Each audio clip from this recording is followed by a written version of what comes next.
Hi everyone, thank you for joining us today. My name is Evashkovsky and I'm a joint doctoral student at Cal State LA and UCLA. With me today is Dr. Anna Osipova from Cal State LA. Today we'll discuss our recent study and I hope you enjoy the presentation. The title of our work is Working Together. Beginning special education teachers describe their working relationship with their instructional aides. We want to thank CCTE for this opportunity to present our study. The idea to this work came from my own experience as a teacher. I remember coming out of my prep program very knowledgeable about language strategies or behavior strategies. But at the end of the day, my daily work involved managing a team of 7 paraeducators, navigating this relationship and creating a supportive community. So, in this work, we wanted to learn about these experiences from beginning teachers, how they work with their paraeducators. So, let's begin with a short literature review, and Dr. Osipova will take us from here.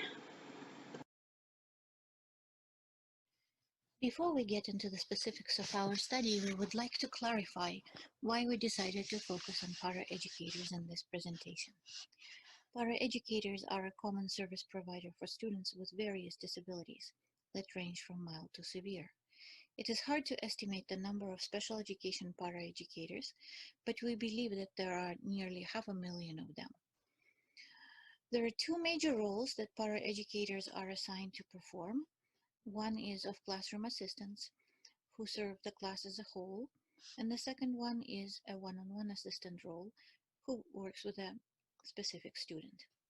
Often, paraprofessionals are given extensive responsibilities, especially when they work with students who receive most of their instruction in a general education classroom.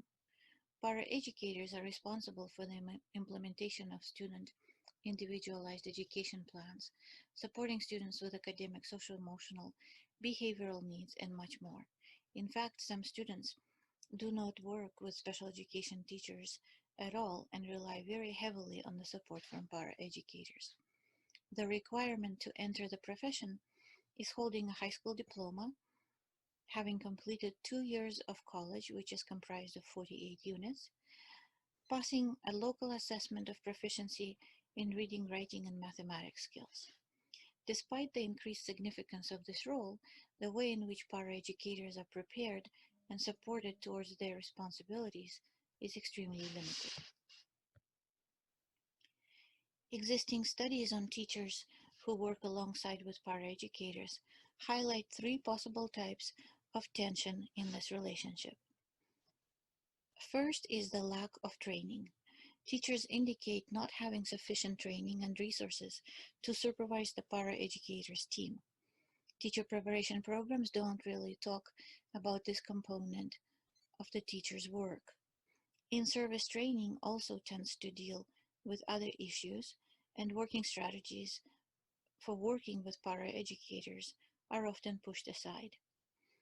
A second possible explanation is the nuances of interpersonal relationships. These professionals work very closely together and share many responsibilities. Teachers don't want to create a negative climate in the classroom. They admit that they avoid supervising and providing feedback to their paraeducators since they don't want to be confrontational. The third possible explanation is the workload. Teachers report that they deal with unmanageable workloads. They also deal with challenging students, parents, and paperwork. Hence, they're not available to properly supervise and train paraeducators. This presentation focuses on novice special education teachers, teachers who work in the field for less than 5 years. They create an interesting subgroup within the population of teachers. They are at higher risk for attrition and burnout. 34% of teachers leave the profession by the 5th year, and many of them report leaving due to unmanageable workload, lack of support from administration and colleagues, as well as attrition due to stress and burnout. While paraeducators are considered to be in the classroom to assist teachers, we wanted to get the first-hand impression of whether teachers perceive them as help or as colleagues whose presence in their classroom requires additional work. Thank you, Dr. Osipova. The goal of this study is to understand how special education beginning teachers conceptualize their relationships with paraeducators, identify the ways they manage the classroom staff, and also explore their support sources. We chose to conduct a phenomenological qualitative study, and through a series of semi-structured interviews, we seeked to understand teachers' experiences firsthand and identify similarities and patterns.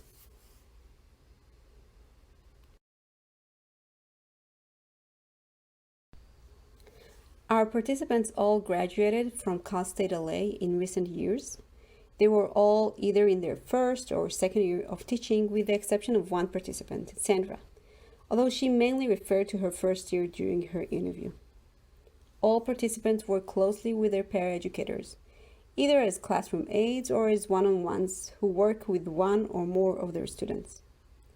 Our participants work in urban schools with an average of 74% of the students eligible for free or reduced lunch. Their schools are characterized with a large Hispanic population, with an average of 79% of students identified as from Hispanic background. So next, let's talk about our findings. Our first theme is the relationship between teachers and their aides. And we identified two codes under this theme. Some teachers refer to their paraeducators as their biggest asset, a source of knowledge and support, and true assistance during that first very tough year of the profession. Here are some quotes that demonstrate this. Mariana was saying, "I feel like I've been learning from him too. Because like, for example, when the kids are having a problem between them and they are at his table or he's right there reading a book and he handles them, and I'm like, oh, okay, that was a good idea. I'm going to try that next time." Mark was saying, "We get along great, and it's almost like a two-parent household in the classroom. So I think it's beneficial for the kids, and it gives them some stability." And Mark was not the only one using family terminology, and it's worth appreciating his emphasis on how a strong functioning team can affect the students and provide a great example of collaboration and teamwork. On the other side, we find teachers that found their paraeducators to be more of a burden than assistance. Some felt their paras need a lot of guidance. Some felt this clash is a matter of different personalities. And some described a very toxic work environment, where there is little assistance and they often encounter disagreements. Here's what Rebecca told us. "I have a lot of aides in my class. It makes it sound like it's easier sometimes, but no, I feel it's too many people in my class. I think that's been the biggest stress, even more than the kids, more than the work, more than anything, just kind of handling that relationship in the classroom." And I believe Rebecca touches upon an important issue. We, as a system, we assume that the more aides a teacher have, the more help and working hands are around the classroom. And Rebecca tells us that is not necessarily the case. And having a lot of adults in the classroom also means that the teacher needs to manage the team, to navigate this relationship. And that's a lot of work for teachers. And it adds up to the already very heavy workload beginning teachers have.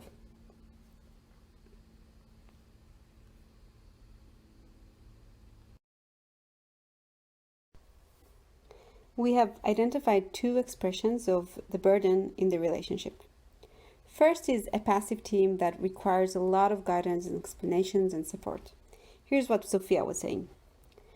"For example, this year we've been doing the same morning meetings, and I tell the aides, okay, if I'm absent, here's the songs. They're already on the computer screen, you just have to click on it.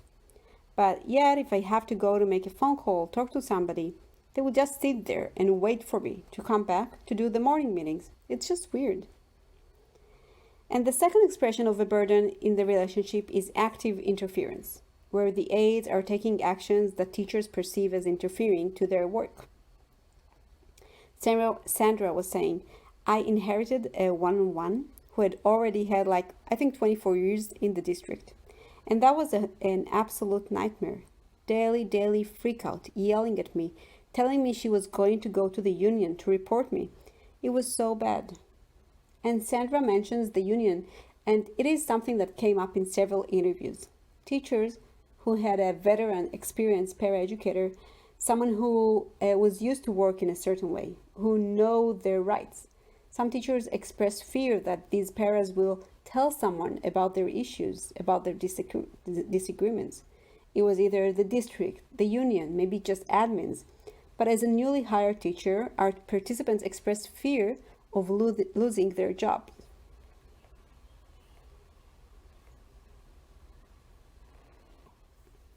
Our next theme is support sources. Now, all of our participants, all 6 of them, mentioned the lack of support. They reported being lonely in the classroom or being thrown into the water. And here it is in their words. Rebecca was saying, I love my principal, she's great. But even when I have reached out to her, she was kind of like, oh, welcome to teaching. You know, that's what it is. And Mariana was saying, there's this coach that was also assigned to help me. She was always busy with all her responsibilities from her job. So I was like, okay, everyone is busy. What do I do now? I still need help. And Mariana brings up a critical point. Having a mentor or a coach doesn't necessarily translate to support. And some teachers reported these services fell short and didn't provide what they expected them to. A few of our participants mentioned they did find their colleagues as a source of help when needed. Sophia describes it in the next quote.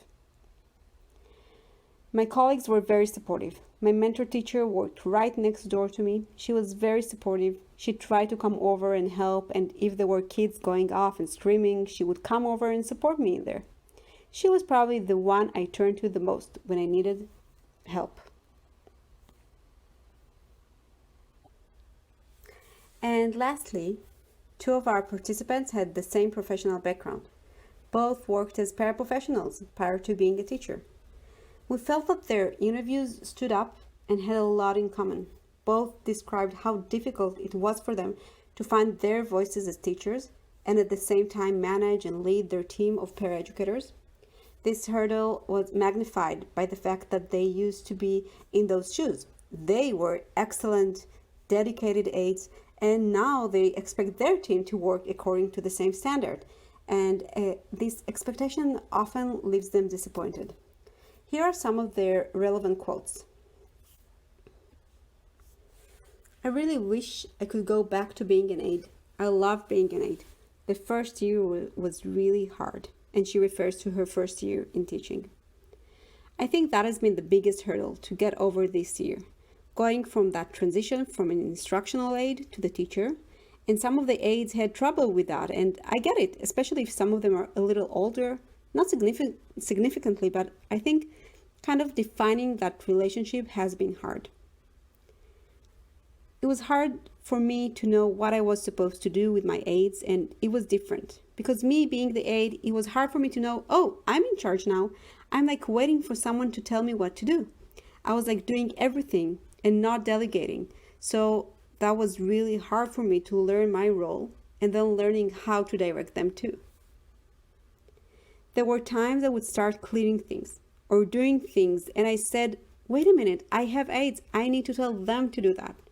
It was just a very hard year for me and them, because I think they were kind of waiting for me to tell them what to do. As we reach the end of this presentation, we would like to conclude with a few questions for our fellow teacher educators and researchers. These questions outline the future direction where research on teacher-para collaboration might go. So first, what mechanisms can be built into teacher preparation and induction programs to prepare beginning special education teachers for their leadership roles? Also, how can the power paradigm in teacher-assistant relationship be dismantled to allow for mutual trust and growth? And the third question is, to whom should the beginning teachers turn for support and solutions when feeling distress, frustration, and uncertainty regarding working with their aides? With this, we conclude our presentation. We would like to thank you for listening, and you are invited to contact us with comments or questions. Enjoy the rest of the conference.